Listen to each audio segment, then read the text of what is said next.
하나님께서 저희 가운데 허락하신 말씀입니다. 에베소서 4장 17절로 19절 말씀입니다.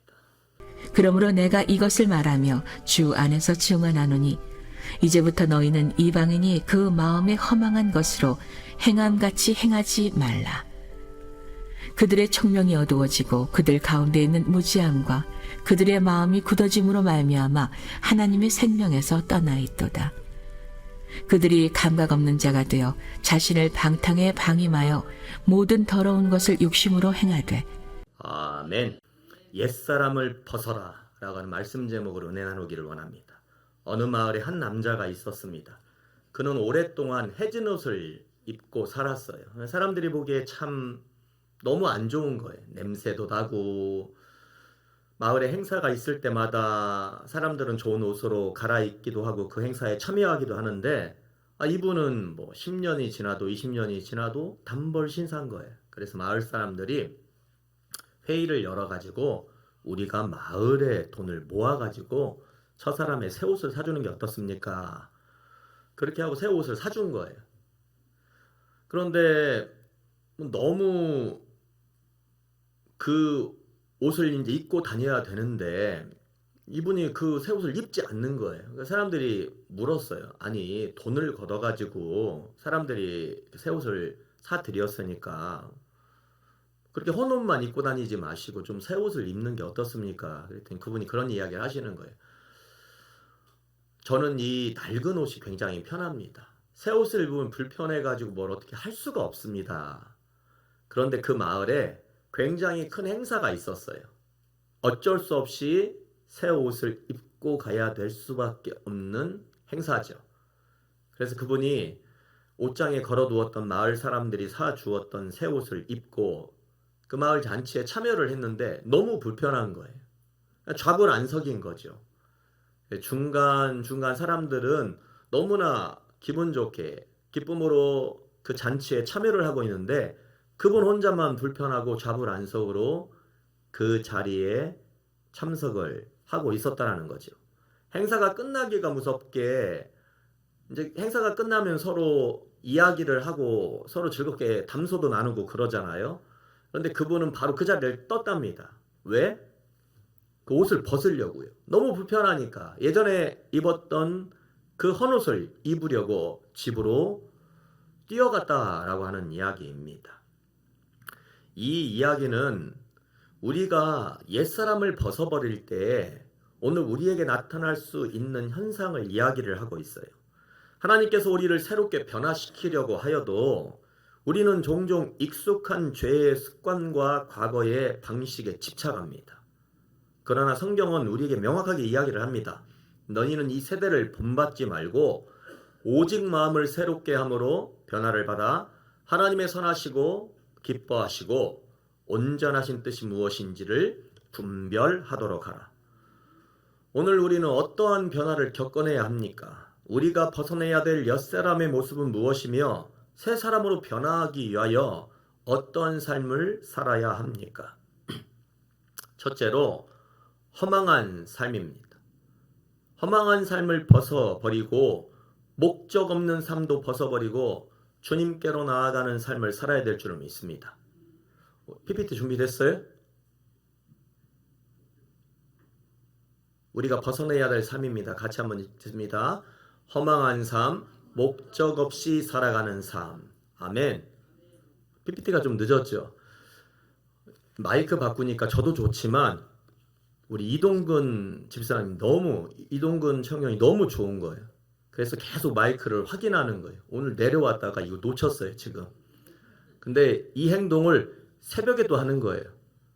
지금도 하고. 그러니까 우리 교우들이 인정을 했으니까 우리 이동근 청년 이제 안 내려와도 됩니다. 목소리가 굉장히 좋아졌어요. 여러분, 사람들은 종종 목표를 성공, 돈, 명예로 생각을 합니다. 그러나 성경은 그것이 너무나도 허망하다라고 그렇게 가르침을 주고 있습니다. 세상의 부와 명예는 덧없는 것입니다. 솔로몬은 금과 은, 수많은 재산을 소유했고 강력한 왕국을 다스렸습니다. 그러나 그는 결국 그것이 헛된 것임을 깨달았습니다. 헛된 것. 이 헛되다라고 하는 히브리어의 원어적 뜻은 안개, 숨결이라고 합니다. 여러분 숨결이 눈에 보여요? 보이지 않습니다. 안개는 금방 꼈다가 햇빛이 나면 곧 금방 사그라듭니다. 이처럼 세상의 부귀영화는 잠시 있다가 사그라지는 것이다 라고 하는 것이 성경의 고백입니다. 예수님 또 이런 말씀 주시네요. 사람이 만일 온 천하를 얻고도 읽습니다. 자기 목숨을 잃으면 무엇이 유익하리요. 성공과 부를 쫓지만 오늘 그것을 쫓다가 영원한 만족, 영원한 안식, 영원한 생명을 놓칠 수 있다라는 겁니다. 오늘 그리 되어서 자신의 목숨을 잃으면 무엇이 그렇게 자신의 삶에서 유익하겠느냐? 예수님 그런 물음 주세요. 참된 지혜는 하나님을 경외하는 것입니다. 일찍이 그 하늘의 지혜를 솔로몬은 깨달아 알았습니다. 솔로몬은 지혜를 구하여 많은 것을 이루었지만 결국 모든 것이 허무하다라는 결론을 내렸습니다. 그러나 이것이 그의 인생의 마지막 결론이 아닙니다. 솔로몬은 전도서의 마지막 부분에서 이렇게 이야기를 합니다. 읽습니다. 일의 결국을 다 들었으니 하나님을 경외하고 그의 명령들을 지킬지어다. 이것이 모든 사람의 본분이니라. 아멘. 우리가 쫓아야 할 것은 세상의 성공이 아니라 하나님을 경외하는 말씀이라는 겁니다. 하나님을 경외할 때에 우리는 헛되지 아니한 삶을 살 수 있습니다. 영원한 가치를 추구하시는 분들이 되시길 바랍니다. 영원한 삶을 살지는 못하지만 부족하지만 그러나 가치는 영원한 가치를 쫓아가야 된다라는 것. 적어도 자신의 삶의 연약한 부분 때문에 하나님의 영원한 가치를 놓아버리는 어리석음을 범하지 않고 비록 내 삶은 죄의 구렁텅이 가운데 내팽개쳐진 그런 삶을 살지라 할지라도 그러나 하나님의 말씀이 하나님의 가치가 영원하다라고 하는 것, 그 사실만큼은 잊지 마시라는 거예요. 솔로몬은 세상의 모든 것이 헛되다고 말했지만 그가 마지막으로 강조한 것은 하나님을 향한 신앙이었습니다. 우리의 인생에서 여러분 무엇을 가치 있게 여기고 그 삶을 살아가고 있습니까? 잠시 있다 사라질 것들입니까? 아니면 영원한 하나님 나라의 것들을 바라보며 오늘 그 삶을 소원하고 만족하는 삶을 살아갑니까? 솔로몬은 세상의 모든 것을 경험했지만 결국 모든 것이 헛되다라고 했습니다. 그러나 말씀드린 대로 그의 마지막 가르침은 하나님을 경외하라는 것입니다. 우리도 세상의 것에 집착하는 대신 영원한 하나님 나라의 가치를 추구하는 삶을 살아가시는 분들이 되시길 바랍니다. 그렇다면 여러분, 하나님 나라 그 가치를 위하여 우리가 버려야 될 두 번째 삶은 어떠한 삶입니까? 오늘 말씀해 보니 뭐라고요? 마음이 굳어진 삶. 마음이 굳어진 삶은 어떤 삶을 의미하는 겁니까? 하나님의 말씀을 받아들이지 않는 삶입니다. 여러분의 삶의 과정들 속에서 아버지의 말씀이 여러분의 삶과 얼마만큼의 충돌을 일으키고 있습니까? 정말 충돌을 일으키고 있는 삶을 살아갑니까? 말씀을 읽고 여러분 그렇잖아요. 여러분 좋은 음악을 들으면 되게 기분이 좋잖아요. 그쵸? 음악을 들어본 적이 없어요? 예. 좋은 음악, 이런 클래식 음악이나 아니면 좋은 찬양들을 들으면 굉장히 기분이 좋아요. 그런데 자신의 기분 좋음과 내가 아버지의 말씀에 붙잡혀서 내 삶에서 열매가 드러나는 삶을 살고 있다라는 것은 별개라는 거예요. 내가 기분 좋은 감정을 내가 아버지의 삶을 쫓아서 주님의 말씀을 쫓아서 살아가는 삶을 살고 있다라고 생각하는 거 착각하면 안 됩니다. 신앙의 좋은 열매라고 하는 것은 그 어떤 행위를 통해 가지고 내가 기분 좋은 거하고 틀린 거예요. 또 하나, 여러분 간증을 들으면 기분이 어때요? 좋아요, 나빠요? 행복하잖아요. 그런데 다른 사람의 간증을 들어서 내가 기분이 되게 좋아요. 왜냐하면 도전이 되잖아요. 그런데 그것을 신앙 좋음으로 또 착각을 하면 안 됩니다. 삶의 열매가 있어야 될 거 아닙니까? 제가 여러분이 지금 그걸 묻는 거예요. 여러분, 말씀이 내 삶에 정말 충돌이 일어나고 있느냐는 얘기예요. 무수하게 강대상에서 선포되는 아버지의 말씀을 듣고 여러분 카톡으로 배달되는 그 말씀을 여러분 듣고 수없이 많은 미디어를 통해 가지고 많은 목사님들의 말씀을 들어요. 여러분, 그 말씀이 여러분의 삶에서 정말 충돌을 일으키고 있냐는 얘기예요. 사람들은 죄와 불순종 속에서 살다 보면 마음이 굳어집니다. 눈에 보이는 죄가 무서운 것이 아니라 보이지 않게 저지르고 있는 죄가 무서운 겁니다. 그것이 바로 완고함이라는 겁니다. 성경은 이를 강팍함이라고 표현을 합니다. 히브리어로 완고하다, 강팍하다라고 하는 뜻은 무겁다라고 하는 뜻입니다. 무슨 말입니까? 하나님의 말씀을 받아들이지 않는 마음입니다. 말씀이 내 삶에서 충돌을 일으키지 않는 삶을 의미하는 것입니다. 말씀 봅니다. 바로의 마음이 완강하여 그들의 말을 듣지 아니하니 여호와의 말씀과 같더라. 아멘. 사람의 마음이 강팍한 것, 말씀을 받아들이지 않는 것, 이미 주님께서 말씀하시는 거라는 거예요.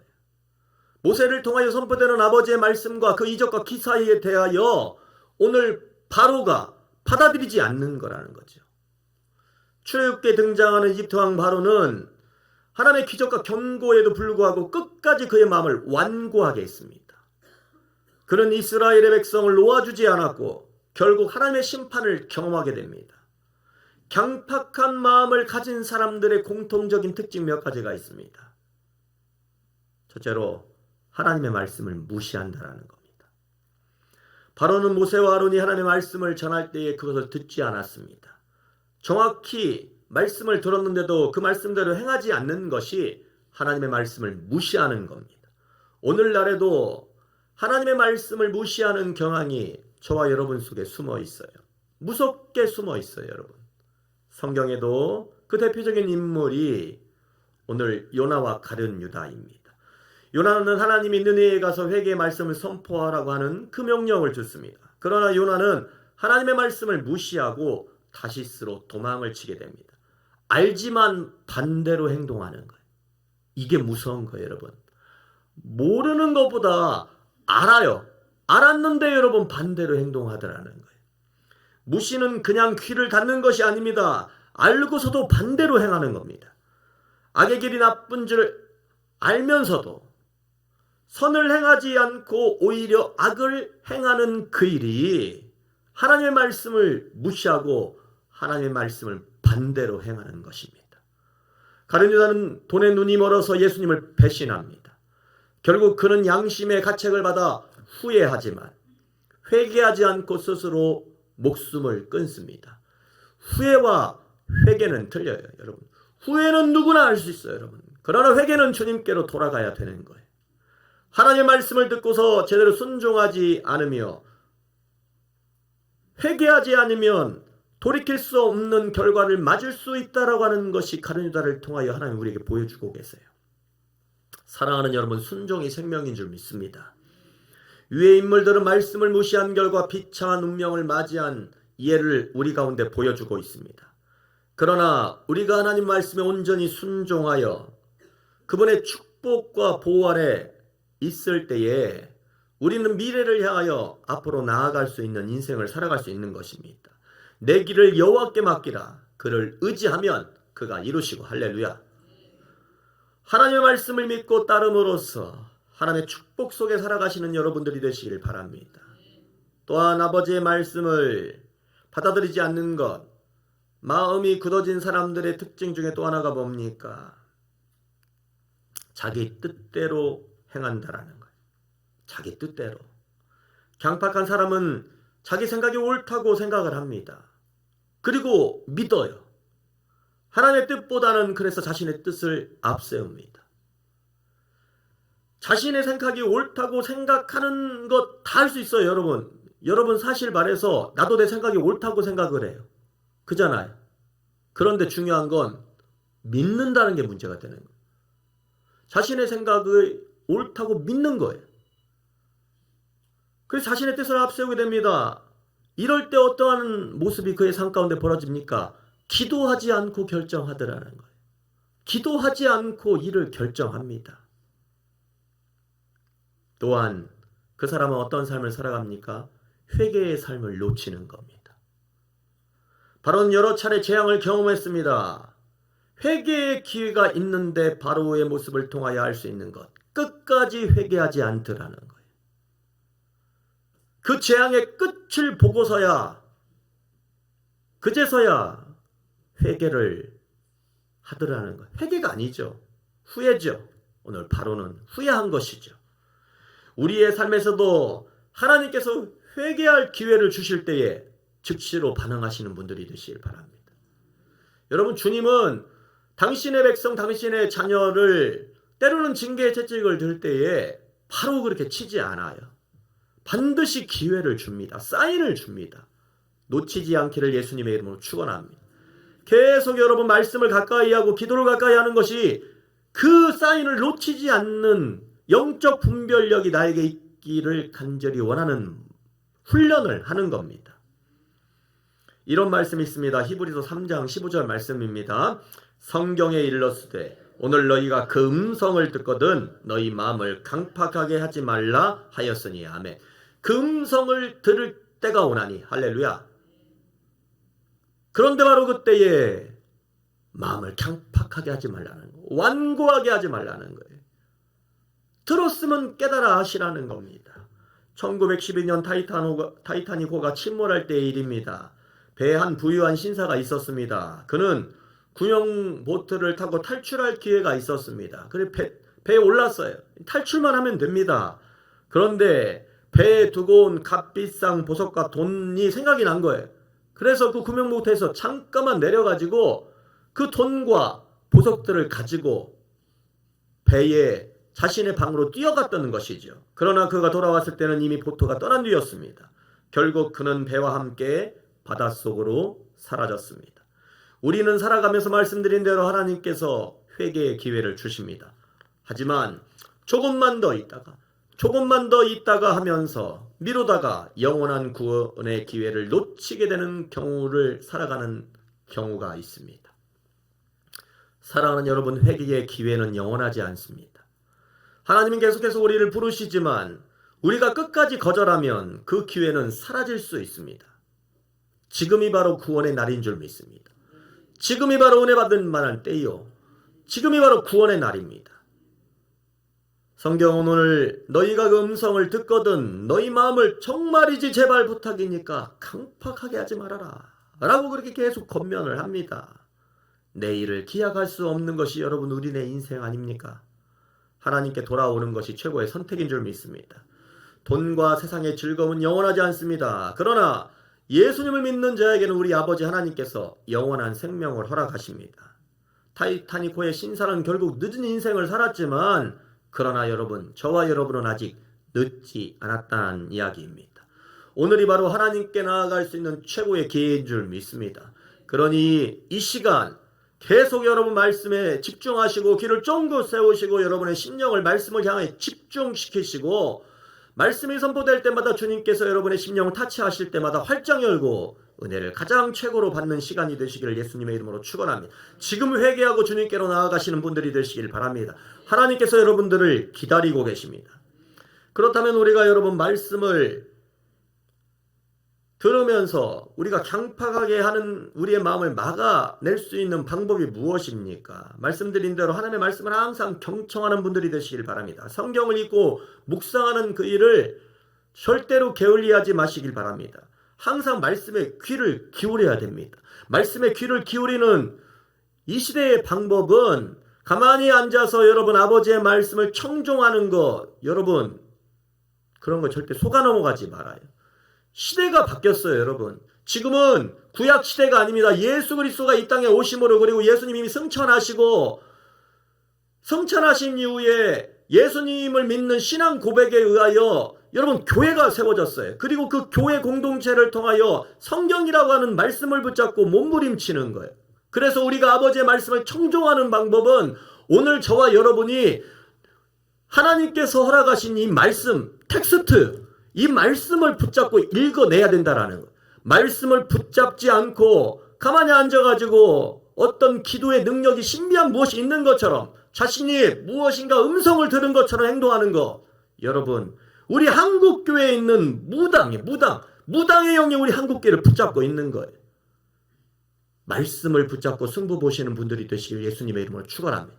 이건 내가 노력해야 된다는 거예요. 여러분, 어느 누구도 해줄 수 없는 거예요.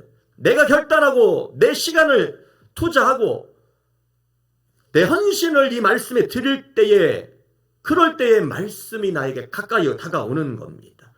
그리고 여러분, 순종하는 삶을 살아가시는 분들이 되시길 바랍니다. 신앙은 절대 단순한 지식이 아닙니다.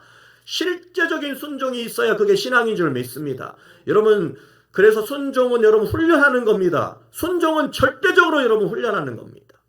주의 종의 관계에서 훈련하고, 각자의 세우시는 리더를 향해서 훈련하고, 구역장을 향해서 여러분 훈련하시는 분들이 되시기를 예수님의 이름으로 축원합니다. 장로님을 향해서 여러분 순종하는 훈련하고, 세우신 그 안에 리더십에 절대적으로 순종하는 거, 이게 훈련이라는 훈련. 순종한 사람만이 남을 향하여, 여러분 온전한 순종을 한 사람만이 리더가 되었을 때에 그 사람들을 끌고 갈 수 있는 힘이 생기는 거예요. 자신의 권력을 이용해서 남을 억압하거나 억제하지 않습니다. 여러분, 지금 김 대통령이 왜 여러분 그렇습니까? 불통이라고 이야기를 하잖아요. 평생 살아오면서 검사 생활을 하면서 항상 억압적으로 누군가를 이야기하는 것, 자신이 하는 말이 항상 옳다라고 이야기를 하는 것이 검사의 그 방법이잖아요. 범죄자를 다루는. 이게 왜 문제입니까? 국민은 범죄자가 아닌 거예요. 가상적 범죄자를 다루고 국민을 다루고 야당을 다루게 되다 보니까 이런 일들이 발생을 하는 거예요. 여러분, 지금 이 나라가 여러분 양쪽으로 막 분단이 되어가지고 이것이 옳으네 저것이 옳으네 자꾸 이렇게 되는데, 여러분 정신 바짝 차려야 됩니다.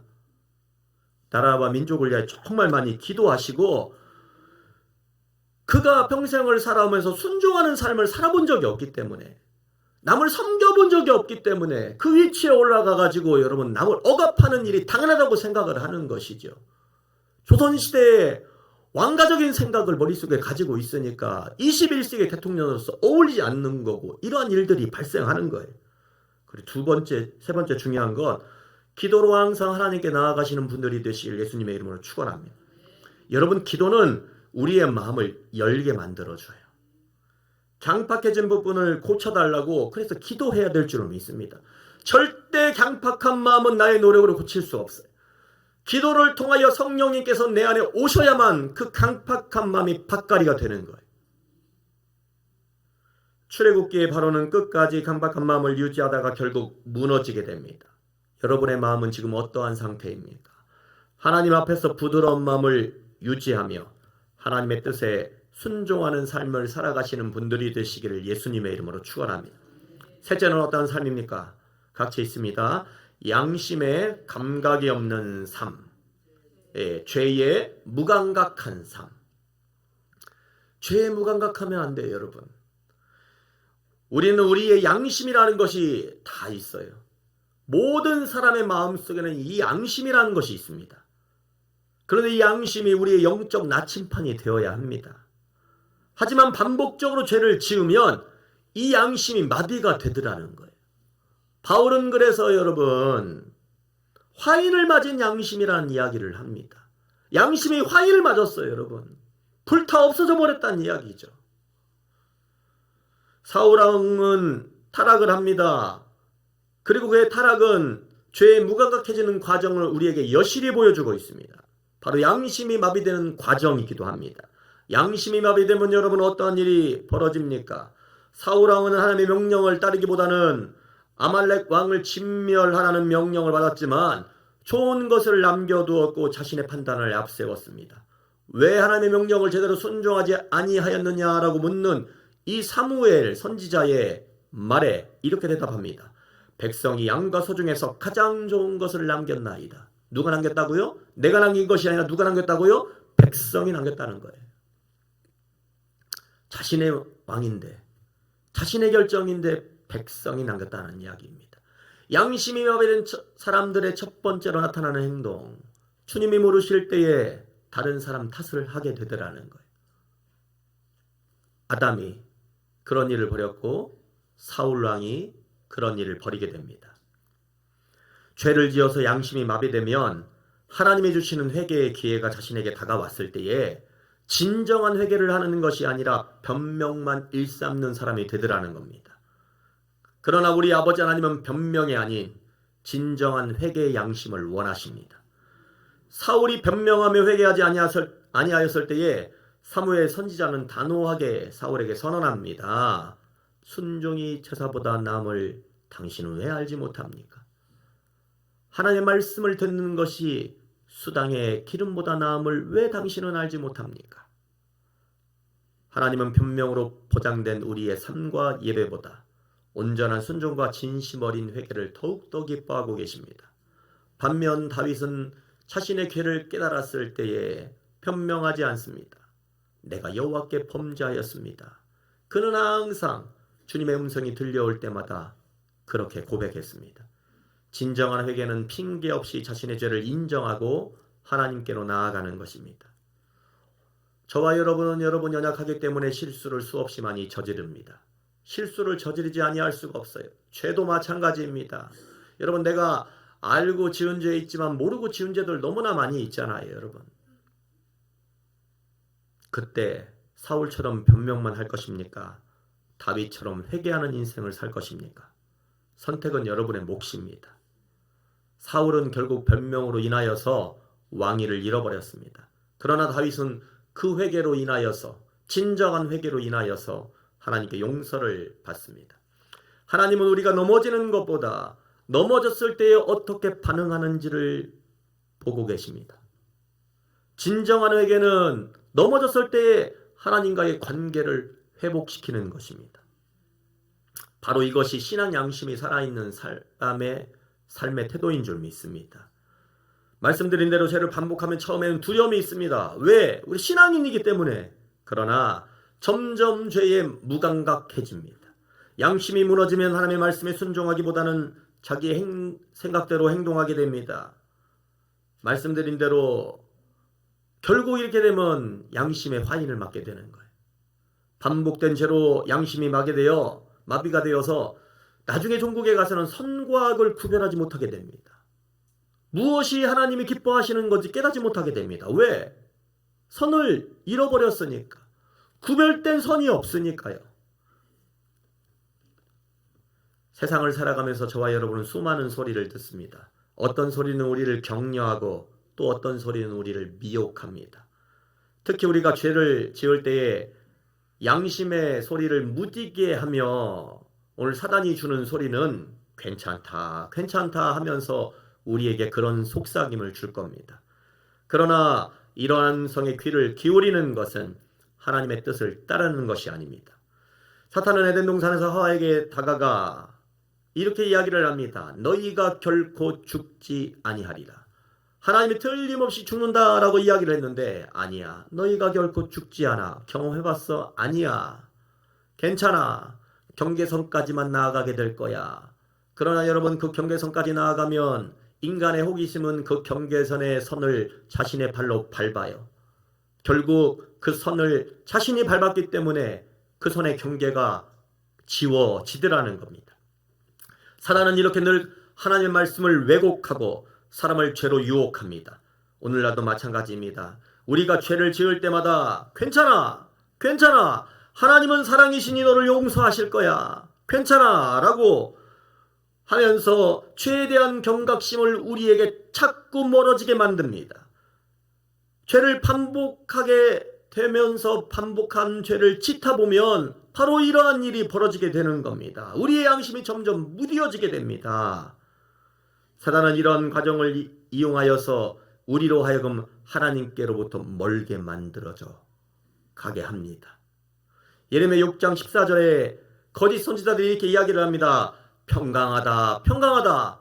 그러나 예레미야 6장 14절 이하는 어떻게 이야기를 합니까? 평강하다 하나 그러나 평강이 없도다 라고 하는 장면이 나옵니다. 거짓 선지자들은 이런 평강을 이야기하더라는 겁니다. 여러분, 오늘 이용진 목사가 전하는 이 말씀이 굉장히 여러분 귀에 거슬리는 분들이 있을 수 있어요, 여러분. 그러나 여러분 그렇게 생각하지 마시길 바랍니다. 죄에 대한 설교를 받아들일 수 있는 크리스찬들이 되시길 주님의 이름으로 축원합니다. 양심에 화인 맞은 설교를 받아들이는 그러한 영성이 저와 여러분 가운데 있기를 주님의 이름으로 소원합니다. 하나님의 심판을 가볍게 만드는 거짓 심판, 이 거짓 음성에 위장된 침에 절대 넘어가지 마시고 우리가 하나님의 뜻을 온전히 분별하여서 모든 사단의 속삭임에 예수의 이름으로 담대히 선포해 나가며 여러분 이겨나가시는 분들이 되시길 주님의 이름으로 축원합니다. 항상 성령의 인도하심을 구하시는 분들이 되시길 바랍니다. 성령님은 우리의 마음을 새롭게 하고 죄에 대한 민감한 양심을 회복시켜주기 때문에 그렇습니다. 그리고 여러분 즉각적으로 빠른 회개로 여러분의 마음을 지켜나가시는 분들이 되시길 바랍니다. 작은 것이라 할지라도 아버지 앞에 죄를 지었으면 그 하루 해를 넘기지 마시고 바로 그 즉각적으로 회개하는 신앙을 지니시는 분들이 되시길 예수님의 이름으로 축원합니다. 오늘날 우리가 아버지의 말씀과 성령의 인도하심을 따라 살아갈 때에 양심이 무디어지는 것이 아니라 날마다 새롭게 되어서 아버지의 뜻을 온전히 따라갈 수 있습니다. 여러분의 양심은 살아있습니까? 아니면 죽은 것입니까? 여러분은 죄에 민감한 인생을 살아갑니까? 아니면 죄에 무감각한 인생을 살아갑니까? 오늘 우리의 마음을 돌아보고 하나님 앞에서 민감한 양심을 회복하시는 시간이 되시길 주님의 이름으로 축원합니다. 우리는 허망한 삶, 굳어진 삶, 양심의 감각이 없는 삶에서 벗어나야 될 줄을 믿습니다.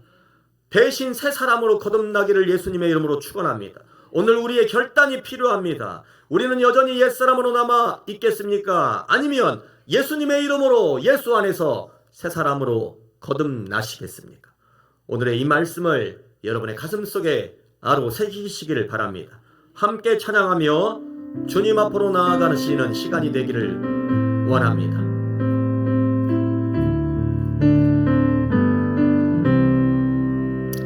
약한 나로 강하게 가난한 날 구하게 눈먼 날 볼 수 있게 주 내게 행하셨네. 약한 나로 강하게 가난한 날 구하게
옛사람의 모습으로는 우리는 더 이상 예수님께로 돌아갈 수 없습니다. 우리 안에 붙어있는 우리의 모든 죄의 습성을 내려놓고 예수님의 인품과 품성으로 새 사람이 되기를 원합니다. 절대 허망한 것을 생각하지 말고 우리 안에 굳어진 마음을 예수님의 은혜로 밭갈이하고 성령의 감각을 살리는 삶을 회복해야만 우리는 옛사람의 자아에서 빠져나올 수가 있습니다. 하나님께서 사랑하는 내 자녀야, 내 자녀야, 그렇게 여러분 눈물로 부르실 때에 아버지 하나님, 이제 나의 옛사람을 내려놓고 예수님 안에 거하기를 원합니다. 아버지 새 사람 되기를 원합니다. 우리 함께 주님 한번 부르짖고 기도하기를 원합니다. 주여! 우리 아버지 하나님, 연약하고 부족한 우리의 삶을 불쌍히 여겨주시기를 원합니다. 아버지 하나님, 끊임없이 죄를 범하여서도 죄의 무감각한 삶으로 양심에 관이 빠지는 모습으로 주님의 마음을 아프게 하는 어리석은 인생을 지어 사왔음을 지어 고백하시니 아니 오늘날 이런 모습을 보고 눈물 흘리시는 우리 예수님의 그 귀한 마음을 내가 이 시간도 깨달아 알지 못하고 오늘 그 부모는 자신의 자녀가 죄를 향하여 나아갈 때에 우리 아버지는 잠을 못 자고 눈물 지르며 끝까지 기다리고 계시는 우리 아버지 하나님의 마음을 우리가 깨달아 알게 하고 우리의 심령을 주여 방에 붙잡아 주시기를 원합니다. 예수의 귀한 마음을 회개하고 성령의 마음이 우리의 심령 가운데 오시어 임하기를 원합니다. 우리 아버지 귀한 예단을 축복하시고 하나님 아버지 귀한 예단을 사모하고 아버지 이제는 내가 몸부림치며 아버지를 바라보고 말씀하는 기도하네 아버지를 향하여 달려가는 거룩한 우리의 심령을 불쌍히 여겨주시고 우리 아버지를 회개의 영을 주님께서 친히 허락하여 주시기를 원합니다. 아버지 하나님 옛사람의 자아는 벗어버리고 예수님 안에서 사람 되기를 주여 간절히 소원합니다. 아버지 하나님, 우리를 주님의 자녀 삼아주시고 이곳까지 인도하신 것을 감사합니다. 부족한 우리의 신앙을 끝까지 지켜주시고 믿음의 귀한 승리를 이루게 하옵소서. 주여 오늘 믿음을 잘 지켜 오늘 우리의 삶의 자리에서 좋은 신앙의 뿌리가 되게 하시고 어떤 어려움 속에서도 그 신앙을 잘 지켜 우리 아버지 하나님께 칭찬을 받는 저희 되게 하옵소서. 하나님 부족하지만 주님 다시 오실 그때에 주님 나팔 불 때에 우리의 이름이 불려지기를 원하며 주여 우리의 믿음을 잘 지켜내어 이스라엘의 남은 자 되어지기를 주여 간절히 소원합니다. 예수님의 이름으로 기도하옵나이다. 아멘.